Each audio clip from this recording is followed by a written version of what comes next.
이 새벽에 하나님 우리에게 주시는 말씀은 잠언 8장 5절의 말씀입니다. 어리석은 자들아 너희는 명철할지니라 미련한 자들아 너희는 마음이 밝을지니라. 아멘. 이는 살아계신 우리 하나님의 말씀입니다. 이 시간 난 미련하지 않은데 라는 제목으로 말씀 나누겠습니다. 친구나 가까운 사람과 티격태격 말다툼을 하다가 객관적인 정보에 대해서 어느 한쪽이 모르는 경우가 생깁니다. 평소에는 그냥 알려주면 되는 일이지만, 모르면 되는 일이지만 말다툼 중에는 감정이 섞여 있기 때문에 이렇게 말하기도 하죠. 무식해가지고 그것도 모르냐? 모르는 건 맞는데 무식하다는 말은 굉장히 기분이 나쁘죠. 말을 툭 던진 사람도 다툼 중에 그 사람을 의도적으로 무시한 겁니다. 이러한 감정적 다툼에서는 그래 나는 잘 모르니 나에게 알려주렴 이렇게 부드럽고 겸손하게 말하지 못합니다. 아마 이 말도 기분이 이상해서 비꼬는 말이 되겠죠. 오늘 본문은 어리석은 자들과 미련한 자들을 향해 권면합니다. 명철해지고 마음이 밝아지라고. 세번역 성경에 보면 어수룩한 사람들아 너희는 명철을 배워라 미련한 사람들아 너희는 지혜를 배워라 라고 되어 있습니다. 어수룩하다는 것은 어설픈 데가 있다는 겁니다. 매우 느슨해서 빈틈이 많다는 거죠. 원문의 의미에서 보면 단순한 사람, 유혹에 빠지기 쉬운 사람을 뜻합니다. 미련한 사람은 판단력이 둔한 우매자를 뜻합니다. 전도서 2장 14절에 우매자는 어둠 속을 다닌다라고 표현합니다. 어리석고 미련한 자들에게 유혹에 빠지지 말고 의로운 길, 선한 일을 행할 수 있는 분별력을 가진 사람이 되라고 촉구하는 것이죠. 지혜를 배우라는 말입니다. 모르면 배우면 됩니다. 모르는 것을 무시당하는 것이 자존심 상할지라도 배우면 됩니다.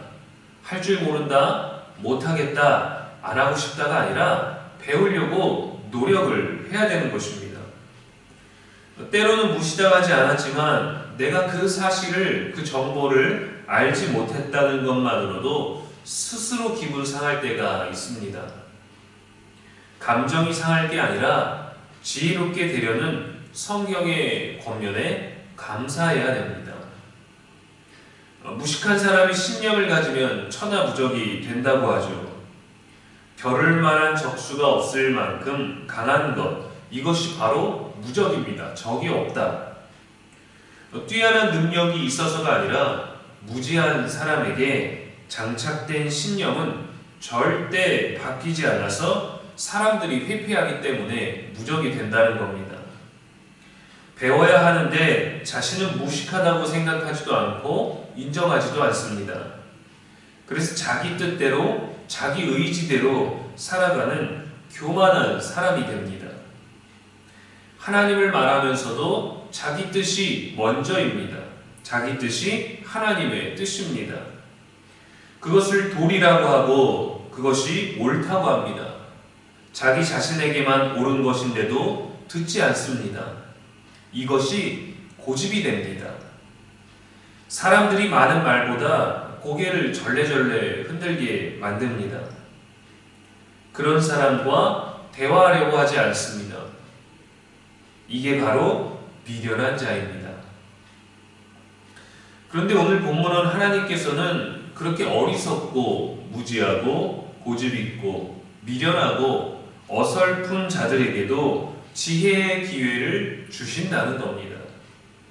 이제라도 깨닫고 지혜를 배우라는 강한 권면입니다. 미련한 자는 자기 고집대로 살지만 지혜로운 자는 부족해도 더딜지라도 배우기를 멈추지 않습니다. 사람이 주는 깨달음에는 비꼬는 것도 있고 돌려가기도 있어서 기분이 상할 수도 있겠지만 하나님이 주시는 올바른 깨달음과 분별력으로 마음을 밝게 비추라는 거죠. 하나님의 말씀을 받은 요나는 자신의 민족을 그토록 괴롭히는 니느웨를 향해서 심판을 선포했습니다. 니느웨, 그들은 악독했습니다. 미련했습니다. 교만했습니다. 그러나 하나님의 말씀을 듣고 회개의 선포를 듣고 회개했습니다. 이것이 지혜로운 사람의 자세입니다. 하나님은 니느웨 사람들이 악한 길에서 돌이켜 떠난 것을 보시고 내리리라고 말씀하셨던 재앙을 내리시지 않으셨습니다.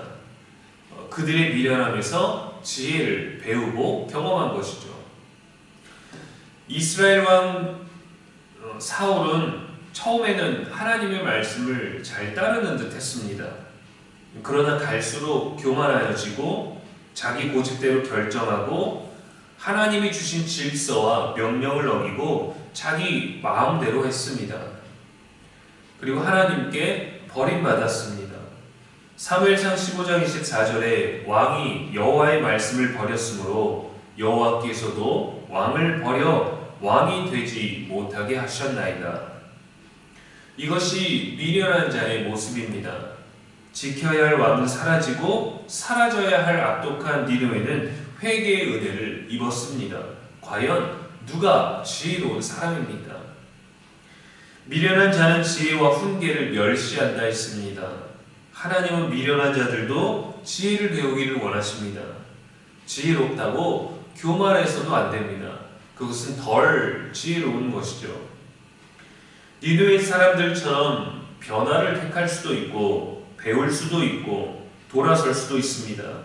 반대로 사울처럼 미련한 길을 가게 될 수도 있습니다. 그가 왕일지라도 선지자일지라도 미련한 길을 가게 될 수 있습니다. 우리는 지혜를 따라가는 하루를 살게 되기를 주님의 이름으로 간절히 축원합니다. 기도하겠습니다. 지혜의 하나님 아버지, 미련한 길을 버리고 하나님의 지혜를 따르게 하옵소서.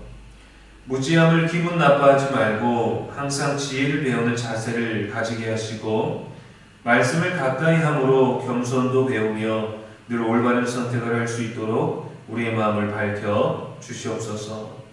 오늘도 우리의 영원한 지혜와 소망이 되신 예수님의 이름으로 기도합니다. 아멘.